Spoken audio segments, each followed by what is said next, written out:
The stagecoach rolled into Black Hawk, Colorado on a bitterly cold November morning in 1878, and Declan Norris stood on the platform with his heart hammering against his ribs like a prisoner desperate for freedom.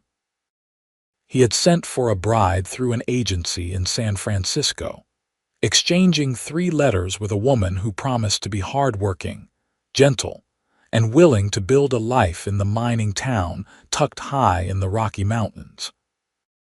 What he had not expected was the dark-haired woman who stepped down from the coach, her eyes wide with exhaustion and fear, clutching a worn leather valise as though it contained everything she owned in this world.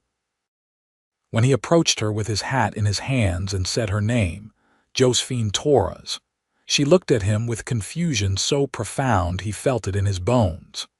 She opened her mouth and spoke in a language that flowed like water over stones, beautiful and utterly incomprehensible.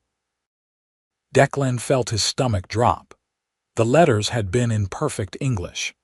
The realization hit him like a punch to the gut as an older woman descended from the coach behind Josephine, speaking rapidly in the same foreign tongue. The woman handed him a folded paper with a triumphant expression, then climbed back into the stagecoach without another word. Declan unfolded the note with shaking fingers. It read in hurried script, "My granddaughter needs a husband. She is good girl. I write letters for her. She speak only Spanish. You teach her English. She work hard." The stagecoach pulled away in a cloud of dust, leaving Declan standing with a bride who could not understand a single word he said. He looked at Josephine, really looked at her, and saw a young woman of perhaps 20 years, with thick black hair braided and coiled at the nape of her neck, olive skin that spoke of long days under a warmer sun than Colorado offered, and eyes the color of strong coffee. She was beautiful in a way that made his mouth go dry, but the terror in her expression cut him deeper than any mining accident ever had. She said something else in Spanish, a question by the rise of her voice at the end, and he could only shake his head helplessly. "I'm Declan," he said slowly, pointing to himself. "Declan." She blinked at him, then nodded slightly. "Josephine," she said, her hand touching her chest. Her voice was soft, musical even in that single word. They stood in the cold wind for a long moment. 2 strangers bound by a contract neither had fully understood they were entering. Declan was 31 years old, had worked the silver mine since he was 16, and had saved every penny he could spare to build a small ranch on the outskirts of town. He raised cattle and horses, breaking away from the dark tunnels that had claimed too many men he knew. He had wanted a wife, a partner, someone to share the work and the quiet evenings. He had not imagined this chasm of silence between them. He picked up her valise, surprised by how light it was, and gestured toward his wagon. She followed him, her steps careful on the wooden planks of the platform. Black Hawk was a town carved from necessity and greed, buildings of raw timber and stone clinging to the mountainside, the constant sound of stamp mills crushing ore echoing through the valley. It was not beautiful, not in any traditional sense, but Declan loved it for its honesty. Everything here was earned through sweat and determination. The ride to his ranch took 30 minutes along a rutted road that climbed higher into the foothills. Josephine sat beside him on the wagon seat, her hands folded tightly in her lap, her eyes taking in the pine forests and the patches of snow that lingered in the shadows even though it was only November. The air was thin and cold, so different from wherever she had come from. Declan tried to think of something to say, some way to bridge the gap between them, but every word that came to mind felt useless. His ranch house was modest but solid, built with logs he had cut and chinked himself. There was a barn for the horses and cattle, a chicken coop, and a small garden plot that lay dormant under the approaching winter. Smoke rose from the chimney where he had left a fire burning that morning, a small mercy in the cold. He helped Josephine down from the wagon, his hands briefly touching her waist, and felt her flinch. He stepped back immediately, giving her space. Inside, the house was warmer. One large room served as kitchen, dining area, and sitting room, with a bedroom off to one side and a loft above for storage. It was clean because Declan kept it that way, but it was Spartan, lacking any woman's touch.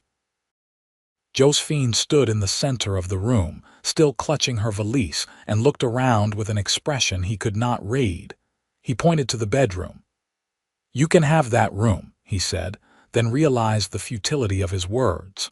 He walked to the bedroom door, opened it, and gestured inside. She followed slowly and peered in at the simple bed with its quilt, the dresser, the window that looked out over the meadow where his horses grazed. She turned to him with a question in her eyes, and he pointed to the bedroom, then to her, then to the loft above, and finally to himself. He was trying to tell her that she would have privacy, that he would sleep in the loft. Understanding dawned slowly on her face, and she nodded, some of the tension leaving her shoulders. That first night was the longest of Declan's life. He made dinner, simple fare of beans and cornbread, and they ate in silence broken only by the crackling of the fire. He tried to show her where things were in the kitchen, the pump for water, the pantry, the firewood stacked by the door. She watched everything with careful attention, nodding occasionally. When darkness fell completely, she retreated to the bedroom and closed the door. Declan climbed to the loft and lay on the narrow bed he had hastily made there, staring at the ceiling and wondering what he had gotten himself into. The next morning, he woke before dawn as he always did and found Josephine already in the kitchen, trying to start the fire. She had it all wrong, the kindling arranged in a way that would never catch, and she looked up at him with frustration written across her face. He knelt beside her and showed her how to build the fire properly, placing the kindling in a teepee shape, adding the larger pieces gradually. She watched intently, and when the flames took hold, she smiled for the first time. It transformed her face, and Declan felt something shift in his chest. Over the following days, they developed a strange pantomime of communication. He would point and name objects in English: table, chair, cup, plate. She would repeat the words carefully, her accent making them sound exotic and new. Then she would say the Spanish word, and he would repeat it, stumbling over the unfamiliar sounds. Mesa, Silla, Taza, Plato. It was slow and frustrating, and sometimes they would both laugh at his mangled pronunciation or her confusion over English sounds that did not exist in Spanish. Declan had never been a scholarly man, but he threw himself into learning Spanish with the same determination he brought to breaking a difficult horse. He bought a Spanish-English dictionary from the general store in town, spending precious money he had saved. The shopkeeper, a wizened man named Walter, raised his eyebrows but said nothing, though his expression spoke volumes. News traveled fast in Black Hawk, and everyone knew about Declan's bride who spoke no English. In the evenings after chores were done, Declan and Josephine would sit by the fire with the dictionary between them. He would point to a word and try to pronounce it. She would correct him gently, repeating it until he got it closer to right. Then she would point to an English word, and he would help her.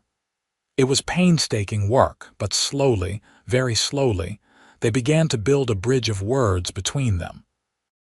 Declan learned that Josephine was from a small village in New Mexico territory, that her parents had died of fever when she was 17, leaving her in the care of her grandmother. Her grandmother, too poor to support them both, had made arrangements through a church contact to send Josephine north as a mail-order bride. Josephine had known she was leaving, but had not understood how far she would go or how different everything would be. She had never seen snow before arriving in Colorado. She had never felt cold like this, cold that seeped into your bones. He told her about his own life, cobbling together simple Spanish sentences with the help of the dictionary. He was from Kansas originally, came to Colorado during the silver boom of the 60s, worked underground until he had enough money to buy land. His parents were dead too. He had a brother somewhere in California, but they had not spoken in years. He wanted to build something lasting, something that would outlive him. He wanted a family. As winter settled over the high country, Josephine learned to navigate the rhythms of the ranch. She was a quick study, watching how Declan cared for the animals and then doing it herself. She learned to gather eggs from the temperamental hens, to milk the cow they kept, to recognize when the horses needed extra grain because of the cold. She was not afraid of hard work, and she did not complain about the cold even though he could see her shivering sometimes when she thought he was not looking. He gave her his warmest coat, a sheepskin jacket that swallowed her small frame, and she wore it every day. They still had not touched beyond the accidental brushing of hands, had not kissed, had not even discussed the marriage that supposedly bound them. Declan knew that the ceremony by proxy that had been arranged meant nothing if they did not make it real, but he would not push her. He could see that she was beginning to relax around him, that the fear in her eyes was fading slowly, replaced by something else he did not dare name yet. One night in December, a blizzard struck with a ferocity that caught even the old-timers by surprise. The wind howled around the house like a living thing, and snow piled against the walls faster than Declan could shovel it away. He brought the horses into the barn, secured the chickens, and made sure they had enough firewood to last. Inside, he built the fire high and they sat close to it, wrapped in blankets while the storm raged outside. Josephine was frightened. He could see it in the way she kept glancing toward the window where nothing was visible but white. "Está bien," he said, one of the first phrases he had learned. "It is okay. Estamos seguros aquí. We are safe here." She looked at him with wide eyes and said something rapid in Spanish that he could not follow. He caught the words for wind and scared and cold. He moved closer to her on the bench, close enough that their shoulders touched, and said, "No tengas miedo." Do not be afraid. His pronunciation was terrible, he knew, but she understood. She leaned against him slightly, and he felt the weight of her trust like a physical thing. The blizzard lasted 2 days. They were trapped in the house together, the world reduced to the small space warmed by the fire. They continued their language lessons, but they also began to talk about deeper things, struggling to express thoughts that required more words than they had yet learned. Josephine told him about her childhood, about her mother who had sung while she worked, about her father who had raised horses and taught her to ride before she could walk. Declan told her about his first day in the mines, about the darkness and the fear and the camaraderie of men who depended on each other to survive. They pieced together their stories in a mixture of broken Spanish, fractured English, and gestures that sometimes meant more than words. On the second night of the storm, Josephine fell asleep on the bench, her head drooping onto Declan's shoulder. He sat very still, barely breathing, feeling the warmth of her against his side. When the fire began to die down, he carefully shifted her, lifting her in his arms. She stirred but did not wake as he carried her to the bedroom and laid her on the bed, pulling the quilts over her. He stood looking down at her in the dim light, at the curve of her cheek and the dark fan of her lashes, and felt something he had not felt in years: hope. When the storm finally broke, they emerged into a world transformed. Snow covered everything in deep drifts, pristine and blinding under the sun. The sky was so blue it hurt to look at it. They spent days digging out, tending to the animals who had weathered the storm in the barn, breaking ice on the water troughs. The work was exhausting but satisfying, and they worked side by side, communicating now in a language that was becoming their own, a hybrid of two tongues meeting in the middle. Christmas came, and Declan realized he wanted to give Josephine something that would show her she mattered to him. He rode into Black Hawk on a clear, cold morning and went to the general store. He bought fabric, a deep blue wool that reminded him of the winter sky, and he bought thread and needles. He was no seamstress, but he knew she needed a warm dress, something better than the thin cotton things she had brought from New Mexico. He also bought something else, a small thing that made Walter's eyebrows climb toward his hairline, but Declan did not care. On Christmas Eve, he gave her the fabric. Her eyes went wide and she touched it reverently, feeling the quality of the wool. "Para mai?" she asked. "For me, si," he said. "Para tai?" "For you." She looked up at him with such gratitude that he felt embarrassed.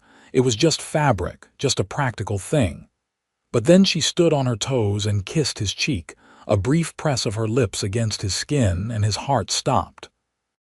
She stepped back quickly, color rising in her cheeks, and he could not speak, could not move. "Gracias," she whispered. "Thank you," he cleared his throat. "De nada," he managed. "You are welcome." They went to church in Black Hawk on Christmas morning, riding through the snow in the wagon with heated stones at their feet. The small church was packed with miners and their families, with the few ranchers who lived in the area, with women in their best dresses and men in clean shirts. Josephine sat beside Declan in the pew, and he was acutely aware of every glance cast their way, every whisper behind hands. He knew what they were saying, knew the speculation and the judgment. The service was in English, and Josephine could not follow it, but when the congregation sang, she hummed along, her voice soft and sweet beside him. Afterward, several women approached Josephine, speaking slowly and loudly as though volume would make English comprehensible. Declan saw Josephine smile politely, saw her struggle to respond. One woman, Martha Hendricks, the banker's wife, actually took Josephine's hand and patted it while speaking directly into her face. "Welcome to Black Hawk, dear. We must teach you proper English." Declan stepped in, placing himself slightly between Martha and Josephine. "She's learning," he said, keeping his voice even. "We both are." Martha blinked at him. "Both. I'm learning Spanish," he said, meeting her gaze steadily. "Seems only fair." The women exchanged looks, and Declan did not care what they thought. He took Josephine's arm gently and led her back to the wagon. As they drove home, she was quiet, and he worried that the experience had upset her. "Lo siento," he said. "I am sorry. Las mujeres." He did not know the word for nosy or rude, so he just gestured helplessly. Josephine surprised him by laughing, a genuine laugh that made her eyes crinkle. "Está bien," she said. "Yo entiendo." I understand. Then she said something else longer, and he caught the words for kind and you and grateful. His chest felt tight. That night after dinner, he gave her the second gift. It was a book, a primer for learning English, but one designed for Spanish speakers. He had found it at the store, tucked away on a shelf, covered in dust. It was not much, but it was something that might help her. She took it with trembling hands and opened it, paging through slowly. Her eyes filled with tears, and Declan panicked. "¿Qué pasa?" he asked. "What is wrong?" "Nada," she said, wiping at her eyes. "Nada malo. Tu eres muy bueno, muy amable. Nothing. Nothing bad. You are very good, very kind." He did not feel good or kind. He felt clumsy and inadequate, a rough man trying to care for a woman who deserved better. But she looked at him like he had given her the moon, and something inside him broke open. The words came tumbling out in English before he could stop them. I want you to be happy here. I want you to feel at home. I know this is not what you expected, and I am not much, but I will work every day to make this a good life for you. She did not understand all the words, he knew, but she understood the tone, the emotion behind them. She set the book carefully aside and moved closer to him on the bench. Declan, she said, and the way she said his name, with the slight roll of the R and the softness of the vowels, made it sound like music. She took his hand, the first time she had voluntarily touched him, and placed it over her heart. He could feel it beating, quick and strong, beneath his palm. Then she took his other hand and placed it on her cheek, leaning into his touch. He thought he might die from the sweetness of it, from the trust implicit in the gesture. He cupped her face gently, his rough, calloused hands against her soft skin, and looked into her eyes. Josephine, he said, and he tried to say in Spanish what he could not yet say in English because the words felt too big, too important. Eres hermosa. Eres fuerte. Yo. He struggled, finding the words in the dictionary in his mind. Yo quiero ser tu esposo de verdad. She understood. He saw it in the way her breath caught, in the way her eyes searched his face. He had told her she was beautiful, that she was strong, that he wanted to know her, to be her husband in truth. She bit her lip, considering, and then she spoke. Yo también, she whispered. Me too. Tengo miedo pero, yo quiero. I am afraid, but I want to. No tengas miedo, he said again, stroking her cheek with his thumb. Nunca te herdano, I will never hurt you. Lo si, she said. I know. He kissed her then, gently, barely a brush of lips, giving her every chance to pull away. She did not. Instead, she pressed closer, her hands coming up to rest on his chest, and kissed him back. It was sweet and tentative and perfect, a promise sealed in the warmth of the firelight. They took things slowly, building not just a shared language but a shared life. January passed in a blur of snow and work and quiet evenings by the fire.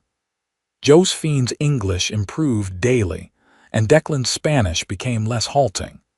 They could have conversations now, real conversations, though they still stumbled and had to resort to the dictionary sometimes.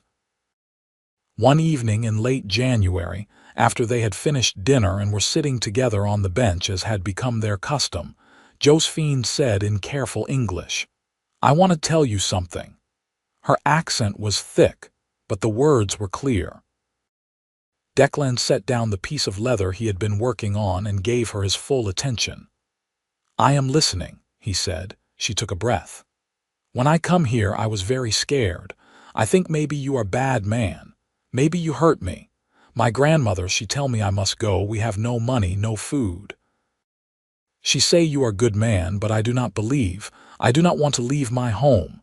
Declan's heart ached hearing this, though he had guessed much of it. I understand, he said. But now, she continued, her eyes meeting his, now I think my grandmother was right. You are good man. You are kind. You work hard, you teach me and you learn for me. She struggled for the word, then switched to Spanish. Me haces sentir segura, you make me feel safe. I am glad, he said, covering her hand with his. I want you to feel safe, always. She smiled, that smile that lit up her whole face. I want to stay, not because I must, because I want, because... She paused, searching for the courage. Because I think I love you. The world stopped. Declan could hear his heart pounding in his ears, could feel the heat of the fire on his skin, but all he could focus on was Josephine and the words she had just spoken.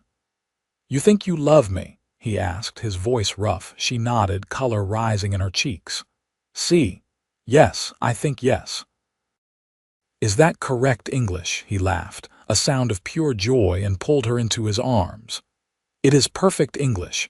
And Josephine, yo te amo, I love you. Te amo con todo mi corazón. I love you with all my heart. She pulled back just enough to look at him, her eyes shining with unshed tears. De verdad, truly, de de verdad, he confirmed, and kissed her with all the love he had been holding back, all the hope and fear and longing.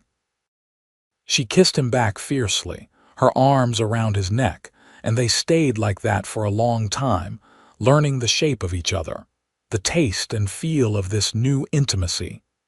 That night, Josephine did not go to the bedroom alone.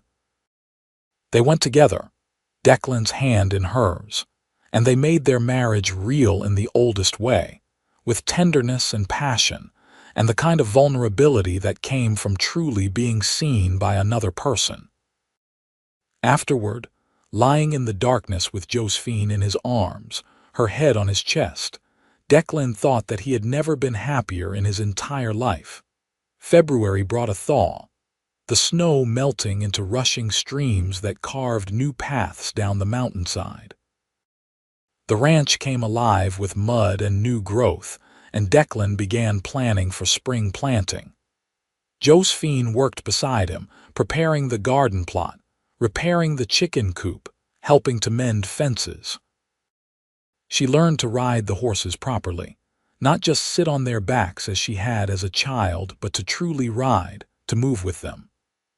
Declan loved watching her on horseback, her face alight with joy as she cantered across the meadow. They went into town together more often now, and while there were still those who looked at them askance, there were also those who began to accept them. Martha Hendricks, surprisingly, became something of an ally, inviting Josephine to join a women's sewing circle. Josephine was nervous, but Declan encouraged her, knowing she needed friends, needed a community beyond just him. The first time she went, Declan waited anxiously for her return, worried that the women would be cruel or dismissive. But when she came home, she was smiling. "They are nice," she told him in English that was becoming more confident every day. "They speak slow for me, they help me with words, and I teach them Spanish words. They think it is funny." Declan was relieved and proud. Josephine was finding her place here, making this foreign land her home. In March, they went to the church and spoke with Reverend Thomas about having a proper wedding ceremony. The one by proxy meant nothing to them, and they wanted to stand before God and the community and make their vows real. The Reverend was happy to oblige, and they set a date for the first Sunday in April. Josephine used the blue fabric Declan had given her for Christmas to make a dress, sitting by the window in the afternoons to catch the light, her needle moving with practiced skill. The other women from the sewing circle came to help, bringing lace for trim and ribbon for her hair.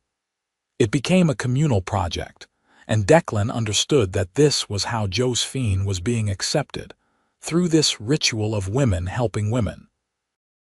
The night before the wedding, Josephine sat beside Declan on the bench and said, "I want to say something to you tomorrow in English. I practice very much, but I want to say it now first so you know." "All right," he said, taking her hand. She took a breath and spoke slowly, carefully, each word deliberate. "I, Josephine, take you, Declan, to be my husband. I promise to love you in good times and bad times. I promise to work with you and stand by you. I promise to build a life with you and make a home with you. I promise all this because you are a good man, and I love you with all my heart." Declan felt tears prick his eyes, which shocked him because he was not a man who cried. But hearing her say these words, in English she had worked so hard to learn, knowing what they meant, what they represented, broke something open in him. "Josephine," he said, and then found himself switching to Spanish because it felt right, because he wanted to meet her halfway. "Yo prometo amarte cada día de mi vida. Prometo cuidar y proteger. Prometo aprender y crecer contigo. Prometo to do esto porque tú eres mi corazón, mi alma, mi vida. I promise to love you every day of my life. I promise to care for you and protect you. I promise to learn and grow with you. I promise all this because you are my heart, my soul, my life." They held each other in the firelight, two people from different worlds who had found a way to bridge the distance between them, who had built something beautiful out of confusion and fear and hope. The wedding was simple and perfect. The little church was full, the entire town turning out to witness the union. Josephine wore her blue dress with the lace trim and looked more beautiful than Declan had ever seen her. He wore his best suit, the one he had bought for the occasion, and felt awkward and stiff in it. But when he saw Josephine walking toward him down the aisle, everything else fell away. They spoke their vows, Josephine in her careful English, Declan in his improving Spanish, and then the Reverend pronounced them husband and wife. When Declan kissed his bride, the congregation applauded, and he felt like the luckiest man alive. The celebration afterward was held at the town hall, with food brought by every family and music provided by a fiddler and a man with a banjo. Declan and Josephine danced, though neither of them was particularly good at it, and they laughed at their missteps. Other couples joined them, and the floor filled with swirling skirts and stomping boots. At one point, Declan found himself standing at the edge of the dance floor with Walter from the general store. The old man clapped him on the shoulder and said, "You did good, Norris. That is a fine woman you have got there." "I know," Declan said, watching Josephine laugh as Martha Hendricks showed her a new dance step. "I am the luckiest man in Colorado." "Maybe so," Walter agreed. "Maybe so." As the sun set and the celebration continued, Declan pulled Josephine aside and led her outside where they could have a moment of privacy. The spring air was cool but not cold, carrying the scent of pine and snowmelt. Stars were beginning to appear in the darkening sky. "Are you happy?" he asked her, pulling her close. "Very happy," she said, resting her head against his chest. "Very, very happy. I never think I can be this happy." "Me neither," he admitted. "I thought I was just getting a wife to help with the work. I did not expect to fall in love." She looked up at him, her eyes reflecting starlight. "I am glad you fall in love. I am glad I fall in love too." They stood there for a while, just holding each other, listening to the music spilling out from the hall, feeling the solid reality of their shared life. Eventually, they went back inside to rejoin the celebration, but the moment stayed with Declan, a perfect crystallization of joy. Spring turned to summer, and the ranch flourished. The garden produced abundantly, thanks to Josephine's tireless work. The cattle fattened on good grass, and Declan sold several head at a profit that allowed him to buy more land. They talked about the future, about expanding the herd, about maybe building a larger house someday. In July, Josephine told him she was pregnant. She was nervous telling him, though he could not understand why until she explained in halting words that her mother had died giving birth to a baby brother who had also died, that childbirth was dangerous, that she was afraid. Declan held her tight and said, "We will get through this together. I will take care of you. We will go to the doctor in Denver if we need to. You will be all right, I promise." "You cannot promise," she said, but she was smiling through her tears. "But I am glad you try." The pregnancy progressed without incident through the summer and into fall. Josephine bloomed, her face taking on a glow that Declan thought made her even more beautiful. She continued to work, though he tried to get her to rest more, earning exasperated lectures in rapid Spanish about how women had been having babies while working for thousands of years. In November, almost exactly a year after she had arrived in Black Hawk, Josephine went into labor. Declan rode like a demon to fetch the midwife, a capable woman named Mrs. Shaw, who had delivered half the babies in the county. The labor was long and difficult, and Declan paced outside the bedroom door, listening to Josephine's cries and feeling utterly helpless. When he finally heard the thin wail of a baby, he nearly collapsed with relief. Mrs. Shaw opened the door, smiling. "You have a son," she said. A big, healthy boy. And your wife is tired but well.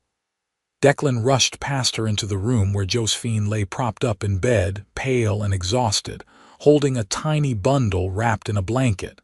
She looked up at him with tired eyes and smiled. "Come meet your son," she said. He approached slowly, almost afraid, and looked down at the baby. The infant had a shock of dark hair and a red, scrunched face, and Declan felt love slam into him with the force of a runaway horse. "He is perfect," he breathed. "You are perfect." "What should we name him?" Josephine asked. They had discussed names, going back and forth between English and Spanish options. Now, looking at his son, Declan said, Daniel Torres Norris, a name from both our worlds." Josephine's eyes filled with tears. "Daniel," she repeated. "Yes, it is perfect." The winter that followed was the best of Declan's life despite the cold and the hard work. He would come in from chores to find Josephine nursing the baby by the fire, singing to him in Spanish, soft lullabies her mother had sung to her. Daniel was a good baby, healthy and growing fast, with his mother's dark eyes and his father's stubborn chin.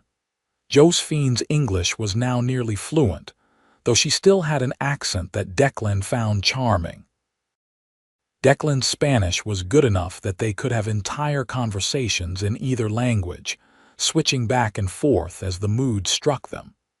Sometimes they spoke in a mixture of both, a private language that was entirely their own. One evening in January, with Daniel asleep in the cradle Declan had built and the fire crackling warm, Josephine said, "Do you remember 1 year ago, when I was so scared and you were so worried?" "I remember," Declan said, pulling her close on the bench. "I thought I had made a terrible mistake. I thought you would hate me." "I did not hate you," she said. "I was scared, but I did not hate you. And now look at us. We have a home, we have a son, we have love. We have everything," Declan agreed. He kissed the top of her head. "Josephine, I need to tell you something." She looked up at him, curious. "What?" He took a breath and said in Spanish, carefully pronouncing each word. "Te amo más que mi vida. To do para mí. Gracias por venir aquí. Gracias por darme una familia. Gracias por enseñarme que el amor no necesita palabras, solo corazón. I love you more than my life. You are everything to me. Thank you for coming here. Thank you for giving me a family. Thank you for teaching me that love does not need words, only heart." Josephine's eyes filled with tears, and she cupped his face in her hands. "You said that perfectly," she whispered. "Every word. And I love you too, I love you so much." They kissed soft and sweet, a kiss that held a year of struggle and triumph, of fear overcome and trust built. When they pulled apart, Josephine said, "I want to teach Daniel both languages. I want him to know where he comes from, both parts of him." "Yes," Declan agreed immediately. "He should know everything, Spanish and English, your stories and mine, all of it." "He will be a lucky boy," Josephine said.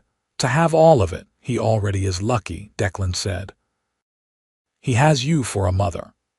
The years that followed were full of the kind of happiness that comes from hard work and shared purpose. The ranch continued to grow, and Declan's reputation as a fair dealer and skilled rancher spread. They hired help during the busy seasons, young men learning the trade, and Josephine would feed them enormous meals while chattering in Spanish and English, making them feel welcome. Daniel grew into a lively toddler who babbled in both languages, often in the same sentence, much to everyone's amusement. He followed his father everywhere, learning ranch work almost before he could walk properly. He was bright and curious and loving, the best of both his parents. When Daniel was 3, Josephine gave birth to a daughter. They named her Maria Elena, after Josephine's mother, and she was a quiet, contemplative baby who seemed to study everything with serious dark eyes. Daniel was initially skeptical of this interloper, but quickly became fiercely protective of his little sister. The town of Black Hawk continued to evolve around them. The silver began to play out, and many miners left for other booms, but the town persisted, transitioning from a pure mining camp to a more settled community. Declan was elected to the town council, representing the ranching interests, and Josephine became known for her kindness and her willingness to help anyone in need, translating for the few other Spanish speakers who came through, nursing the sick, always with an open door and a warm meal. Martha Hendricks became a true friend to Josephine, and the two families often had Sunday dinners together. The Hendricks children and the Norris children grew up together, running through the streets of Black Hawk and the fields of the ranch, their laughter a constant background to life. When Daniel was 7 and Maria Elena was 4, Declan and Josephine took the family on a trip to New Mexico Territory to visit Josephine's grandmother. The old woman was still alive, living in the same small village, and she wept when she saw Josephine, healthy and happy, with 2 beautiful children and a husband who clearly adored her. Through Josephine translating, Declan thanked the grandmother for sending Josephine to him, even though it had been done in a way that was difficult. "She is the best thing that ever happened to me," he said. "You gave me everything when you sent her." The grandmother patted his hand and said something that Josephine translated with a smile. "She says she knew you were a good man from your letters. She says she is glad she was right." They stayed a week, and Declan saw where Josephine had come from, the landscape of her childhood, the people who had shaped her. It helped him understand her even better, added depth to the woman he thought he already knew completely. On the journey home, as they camped under the vast New Mexico sky, Daniel and Maria Elena asleep in the wagon, Josephine said, "Thank you for taking us. It means very much to me that my children know where I came from." "Of course," Declan said. "It is part of who they are. Part of who we are as a family." She leaned against him, and they watched the stars wheel overhead in silence for a while. Then she said, "Do you ever think about that day I arrived, how scared we both were?" "Sometimes," he admitted. "It seems like a lifetime ago." "It was a lifetime ago," she said. "We were different people then. We had not built this yet." She gestured to encompass everything, the sleeping children, their life together, the love between them. "No," Declan agreed. "We built it together, one word at a time." "One word at a time," she repeated, smiling. "I like that. Ti amo, Declan, I love you." "Ti amo, Josephine," he said, and kissed her under the stars that looked down on them both, on the family they had created from fear and hope and the courage to try. The years continued to unfold in the way years do when life is good, a mixture of joy and sorrow, triumph and setback, but always with love at the center. Daniel grew into a strong young man who loved the ranch and had his father's way with horses and his mother's facility with languages. He learned to read and write in both Spanish and English, and talked about someday going to college, maybe studying agriculture or veterinary medicine.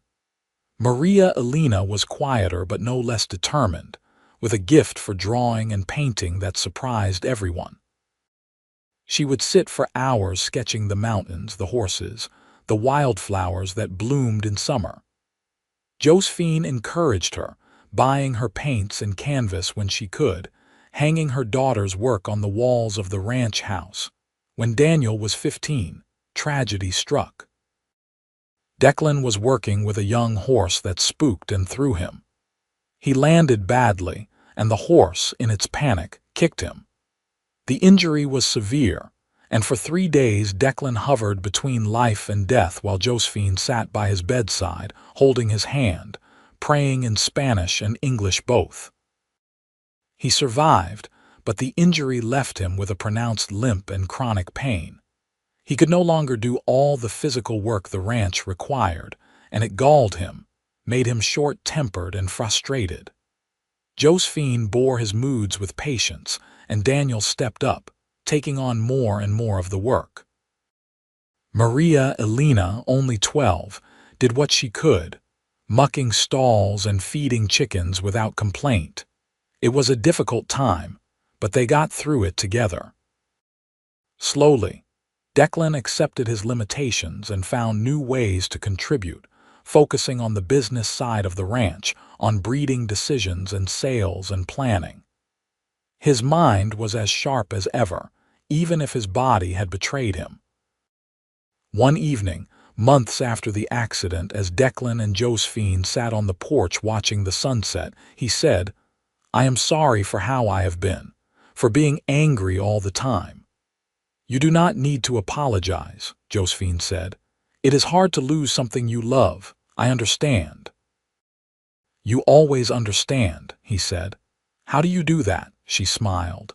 "Because I love you, because I know you, because we have walked this road together for so many years now." He took her hand, the hand that had held his through pain and fear, through joy and sorrow, through every day of their life together. "I do not know what I would do without you," he said. "You will never have to find out," she said firmly. "We are together, always."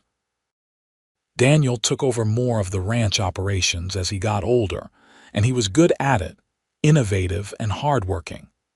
He brought in new breeding stock, experimented with different grasses, built the herd to sizes Declan had only dreamed of. When he was 19, he met a girl in town, a miner's daughter named Catherine, and fell in love with the same sudden completeness that Declan had fallen for Josephine. They married the following year, and Catherine came to live at the ranch. She and Josephine got along well, despite Catherine speaking only English. Josephine taught her Spanish phrases, and they laughed together in the kitchen, becoming not just mother-in-law and daughter-in-law but friends. Maria Elena went to Denver to study art when she was 18, a bold move that worried Declan but that Josephine supported completely. "She has a gift," Josephine said. "She needs to explore it. We cannot keep her here just because we are afraid." "I know," Declan said, "but I will miss her." "I will too," Josephine agreed. "But that is part of love, yes. Letting go when we must." Maria Elena thrived in Denver, and her letters home were full of excitement about her classes, her teachers, the other students. She came home for holidays and summer breaks, and each time she was a little more sophisticated, a little more sure of herself. Declan was proud of her, even as he missed having her at home. The years passed, and grandchildren arrived. Daniel and Catherine had 3 children in quick succession, filling the ranch house with noise and laughter. Declan, despite his bad leg, was an attentive grandfather, teaching the children to ride, to rope, to love the land the way he did. Josephine spoiled them shamelessly, baking treats and telling stories, singing the lullabies she had sung to their father. When Declan was 60 and Josephine 50, they celebrated their 30th wedding anniversary with a party at the ranch. The whole county seemed to turn out, and there was food and music and dancing. Declan, despite his leg, danced with his wife, holding her close, moving slowly to the music. 30 years, he said, marveling. "It does not seem possible." "It does to me," Josephine said, smiling up at him. "I remember everyone. The good and the bad," he said. "Mostly good," she said. "Very, very much mostly good." "Yes," he agreed. "Mostly good." As the sun set and the party continued around them, they stood together, watching their family, their friends, the life they had built. Daniel was teaching his oldest son to dance, the boy stepping on his father's feet in a way that made everyone laugh. Catherine was talking with Martha Hendricks, now elderly but still sharp. Maria Elena, home from Denver, was sketching the scene, trying to capture the light and the joy. "I have been thinking," Josephine said, "about that first day, when I arrived and we could not understand each other. I think about it sometimes too, Declan admitted. You learned my language, she said. Not just Spanish. You learned the language of my heart. You learned to see me, to hear me, to understand me. That is greater than any words. Declan felt his throat tighten. You taught me how, he said. You were patient with me. You gave me time. We gave each other time, she corrected. And look what we made with it. They stood in silence for a moment, and then Declan said in Spanish, the language he had learned for her, the language that had become as much his as English. Te amo, my corazón. Hoy y siempre. I love you, my heart. Today and always. Josephine's eyes sparkled with tears and love. Why yo te amo a ti, she replied, and I love you. Siempre. Always. As the stars came out over the Colorado mountains, Declan Norris held his wife close and thought about the strange twists of fate that had brought them together. About the courage it took to build a life with someone you could not even speak to at first. About the power of love to bridge any divide. He thought about how a terrified young woman stepping off a stagecoach had become the center of his world, and how he, a lonely cowboy, had become hers. Their story was not extraordinary in the grand scheme of things. It was just one of thousands of stories playing out across the frontier, stories of people trying to make lives and families in a hard land. But to Declan and Josephine, it was everything. It was the sum total of their days, the meaning of their lives, the legacy they would leave. And as they stood there under the stars with their family around them, with decades of love behind them and, God willing, more years ahead, they knew that they had succeeded in the thing that mattered most. They had found each other across the barrier of language and culture and fear, and they had built something lasting. They had built a home. They had built a family.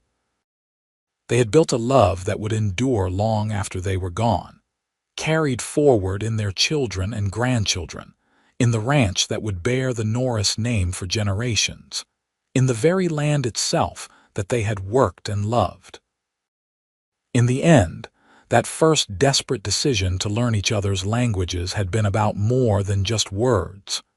It had been about choosing to see another person completely, to honor where they came from, to meet them halfway. It had been about love in its truest, most patient form. And as Declan looked at Josephine, his wife of 30 years, the mother of his children, his partner in all things, he knew that every stumbling attempt at Spanish, every patient correction, every moment of frustration and eventual understanding had been worth it. Because those moments had led them here, to this place of joy and completion. The party continued into the night, and eventually Declan and Josephine slipped away, walking hand in hand back to the house they had shared for so long. Inside, they sat by the fire as they had done countless times before, and Josephine rested her head on Declan's shoulder. "Happy?" he asked, a question he had asked her so many times over the years. "Always happy with you," she said, and it was true. Through all the struggles and sorrows, the joys and triumphs, she had been happy because she had been loved, completely and without reservation. "Good," he said, kissing the top of her head. "That is all I ever wanted." They sat in comfortable silence, watching the flames dance, each lost in their own thoughts but together in the way that only people who have built a life together can be. Outside, the Colorado night was clear and cold, stars wheeling overhead in their ancient patterns. Inside, all was warm and safe and filled with love. Years later, when their children told the story of their parents to their own children, they would talk about the mail-order bride who arrived speaking no English, and the cowboy who learned her language just to tell her he loved her. It became family legend, a story of devotion and determination, proof that love could overcome any obstacle. But for Declan and Josephine, it was never a story. It was just their life, the one they had built word by word, day by day, choice by choice. It was the miracle of two people finding each other in a world that seemed determined to keep them apart, and choosing, again and again, to bridge the distance between them. And so they lived in their ranch in the Colorado mountains, surrounded by family and love, speaking a language that was neither English nor Spanish but something uniquely their own, a blend of two worlds made one. They lived with gratitude for the strange fortune that had brought them together, with respect for the cultures they each carried, with joy in the family they had created. When Declan was 75 and Josephine 65, he fell ill. The doctors in Denver did what they could, but age and a lifetime of hard work had taken their toll. He died peacefully one spring morning with Josephine holding his hand, his children and grandchildren gathered around his bed. His last words were in Spanish, the language he had learned for love. "Te amo," he whispered to Josephine. "Gracias por todo, por toda la vida. I love you, thank you for everything, for all of life." "Why yo te amo," she whispered back through her tears. "Vaya con Dios my amor, and I love you, go with God my love." They buried him on a hillside overlooking the ranch, and Josephine went there every day to talk to him, telling him about the children and grandchildren, about the ranch, about her life.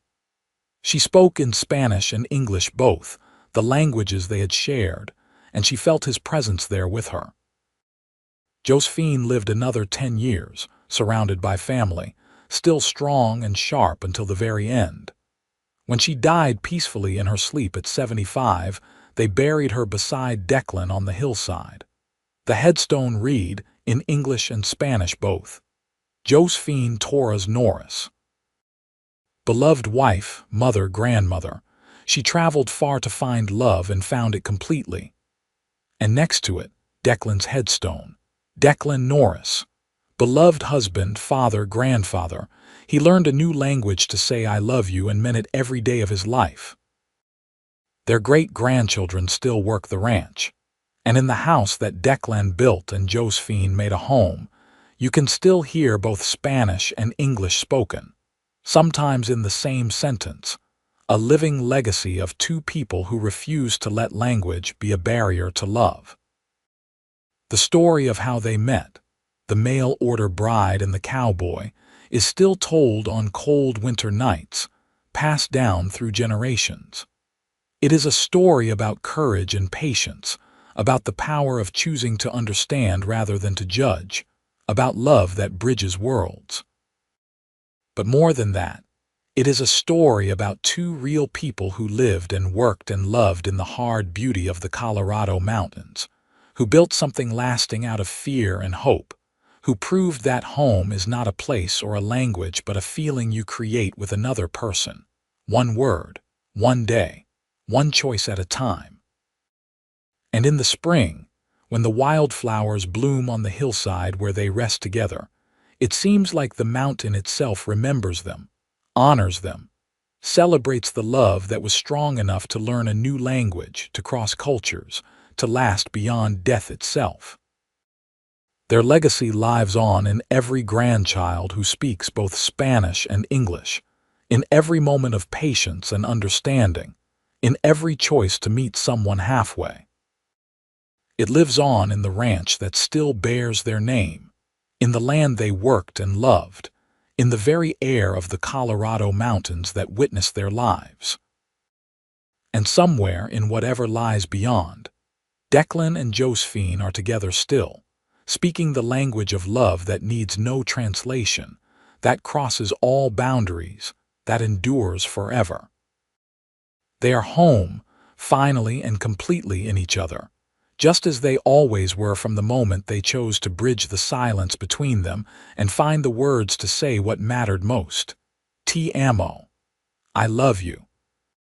In any language, in all languages, the truest words ever spoken, the ones that built a life, a family, a legacy that will never be forgotten.